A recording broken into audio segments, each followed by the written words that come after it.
Hello YouTube, this is Kid02 here. I'm going to be doing the readalong to Disney and Pixar's Finding Nemo.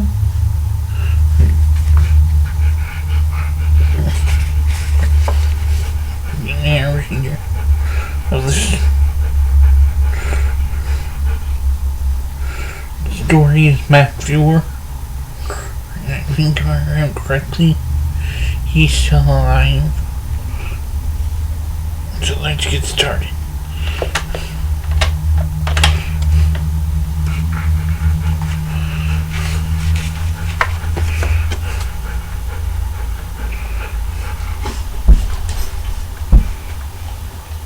Nemo was a little clownfish who lived on the Great Barrier Reef with his dad. He was eager to start school and learn about the wonders of the ocean. Little did Nemo know that both he and his dad were about to embark on an amazing adventure. If you want to hear the story, you can read along with me in your book. You'll know it's time to turn the page when you hear this sound. Let's begin now. Deep in the ocean off the coast of Australia, a clownfish named Marlin showed his wife Coral their new home, a cozy anemone perched on a steep cliff called the Drop-Off. So you do like it, don't you? You're gonna wake the kids. Coral gazed at a nearby grotto that was filled with hundreds of fish eggs. You still have to name them. I like Nemo. The happy couple played and teased each other, sharing their dreams of parenthood. As Marlin watched, Coral swam outside, straight into the view of a hungry barracuda. Coral, worried about the eggs, edged toward the grotto. Marlin tried to stop her. Don't. It'll be fun. Just get inside you, right now. Coral broke for the grotto. The barracuda attacked. Marlin tried to block the hungry fish, but was knocked against the cliff. Everything went black. When he came to, there was only silence. Coral! Coral? The grotto was empty, and Coral was gone. Then he saw a single egg, slightly damaged. Marlin cradled the egg in his fin. I promise I will never let anything happen to you. Nemo.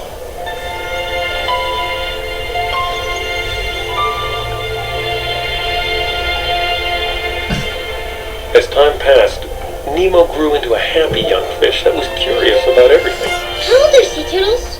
His father smiled. Well, you know what? If I ever meet a sea turtle, I'll ask him. Nemo longed for adventure, but Marlin, determined to protect him, barely let Nemo out of his sight.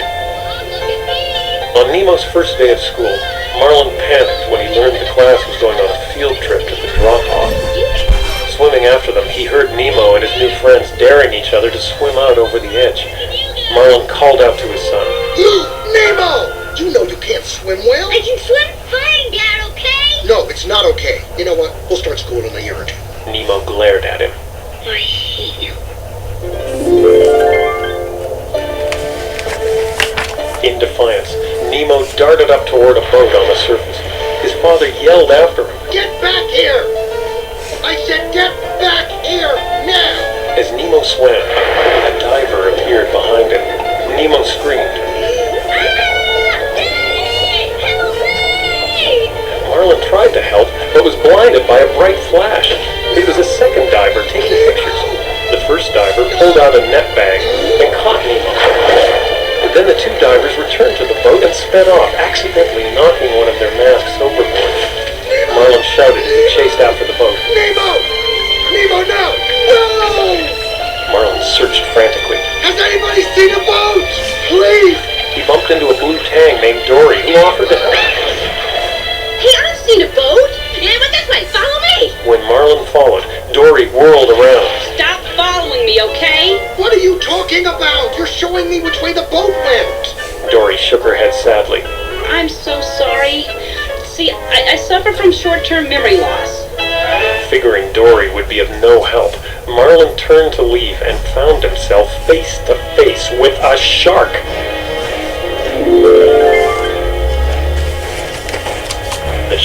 bared his razor-like teeth and invited the two fish to a get-together with his friends. Marlin tried to decline, but Dory wouldn't hear of it.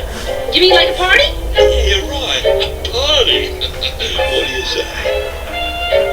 The shark took them to a sunken ship surrounded by floating sea mines.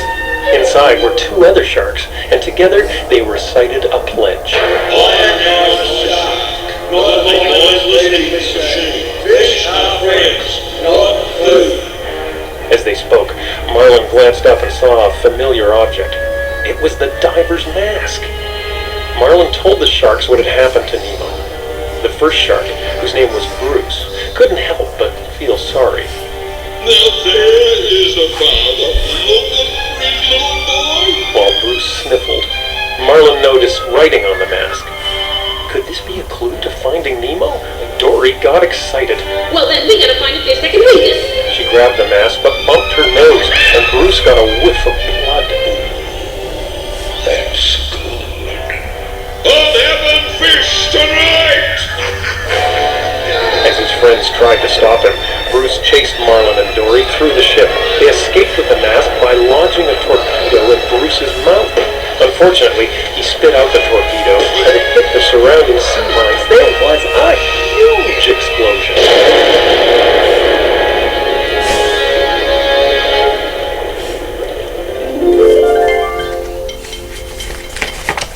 Miles away, Nemo found himself in a fish tank at a dentist's office with a goofy gang of tropical fish. All of them had come from pet stores except for their leader, Gil. Like Nemo, Gil had grown up in the ocean, and he had a damaged fin from his attempts to escape the tank. The gang and their friend Nigel, a pelican, amused themselves by watching the dentist work. Approaching the tank, the dentist showed Nemo a photo of Darla, his 7-year-old niece. She's gonna be here Friday to pick you up. You're her present. The fish gasped. Darla was a fish killer. That night, Nemo's new friends held a ceremony at the tank's bubbling volcano, led by Bloat, the blowfish. Nemo, you have been called forth to the summit of Mount Wanahakalugi to join with us in the fraternal bonds of tankhood. If you are able to swim through the ring of fire! A ring of bubbles shot out, and Nemo swam through. Cheering, the fish named him Sharkbait. Gil swam forward. Okay, Sharkbait's one of us now. Agreed? We're gonna get him out of here. We're gonna help him escape. Gil explained. If they could jam the filter, the dentist would have to clean the tank. When he put the fish in plastic bags, they could escape by rolling out the window and into the harbor. The next day, Gil saw the dentist leave the room. That's your cue, Sharkbait. Swimming to the surface, Nemo leaped into the filter and wedged a pebble between the gears. The fan stopped, shutting down the filter. I got it! But as Nemo swam to escape, the pebble came loose, and the filter started up again, sucking Nemo toward the fan blades. Gil yanked the plant from the tank floor and fed it into the filter. Sharkbait, grab hold of it. Nemo grabbed the tip of it, and the gang pulled him to safety. Gil knew he could never risk Nemo's life again. No, we're done. Beneath the ocean, Marlin and Dory had survived the submarine explosion, but the diver's mask had fallen into a deep crevice. Swimming into the darkness, they saw a light. It was a lure on the antenna of a vicious anglerfish. As the hungry fish closed in, it lit up the sea floor. There was the mask. Suddenly Dory remembered she could read human. Marlin courageously held the light while she read. P. Sherman 42 Wallaby Way, City. Then Marlin cried out, "Duck!" The anglerfish crashed above them, wedging himself between the mask and a rock. Marlin breathed a sigh of relief. They were still alive.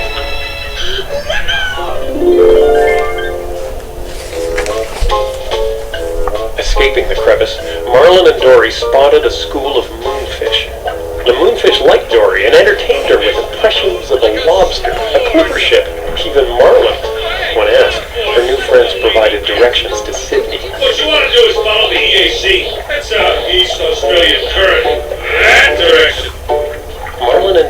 headed for the EAC, but in their path was a forest of deadly jellyfish. Marlin made it through, but a jellyfish stung Dory and trapped her in its tentacles.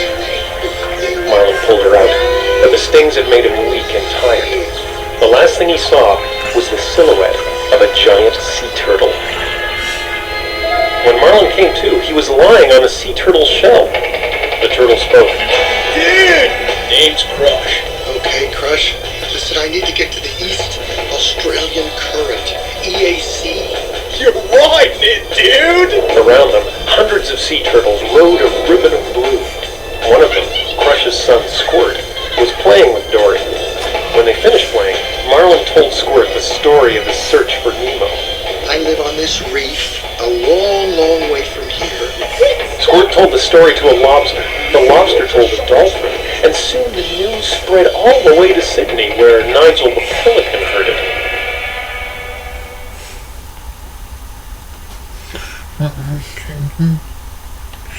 Tape over. And stuff for the E section.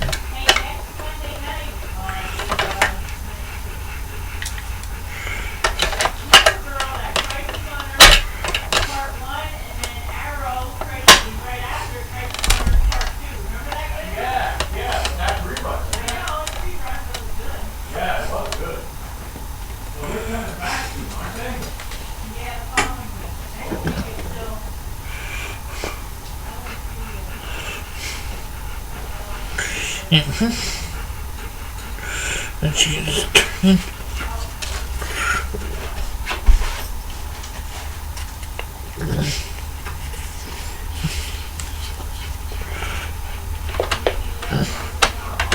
Tyro's looking for you, and the word is he's headed this way right now to set.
dropped Marlin and Dory into the water.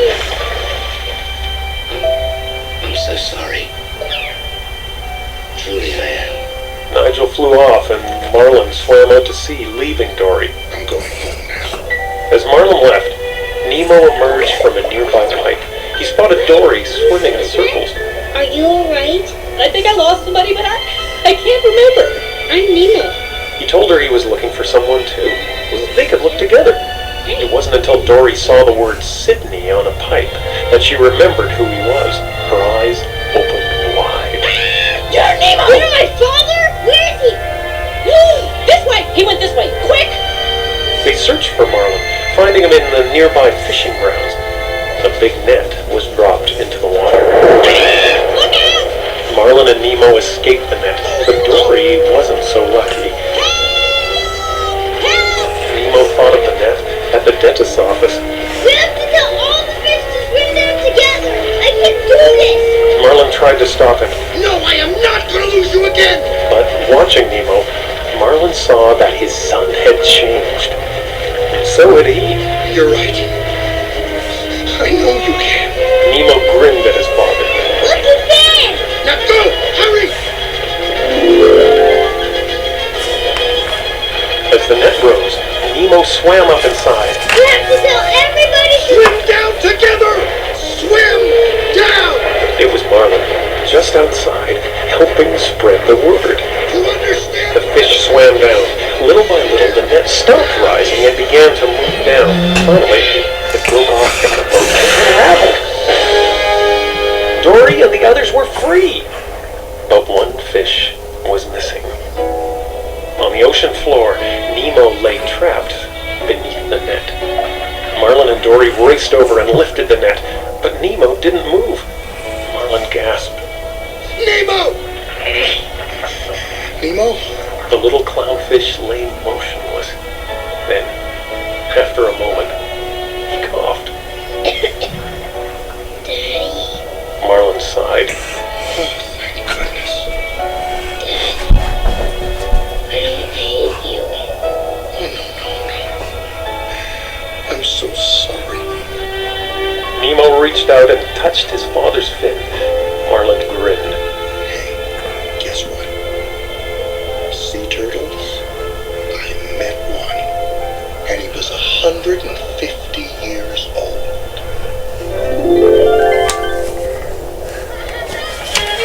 Several weeks later, Nemo was back home and ready for school. This time, so was Marlin. They raced to the bus stop, where an exchange student waited with the other kids. It was Squirt! I'm from the EAC, Dad. Three sharks passed by overhead. They parted to reveal Dory. Thanks, guys. Her friend Bruce grinned back. We'll see you next week. Dory swam beside Marlin and Nemo waved goodbye. Bye, Dad. Oh, wait, I forgot something. He swam back and hugged Marlin. Love you, Dad. Marlin smiled. I love you too, son. Now go have an adventure.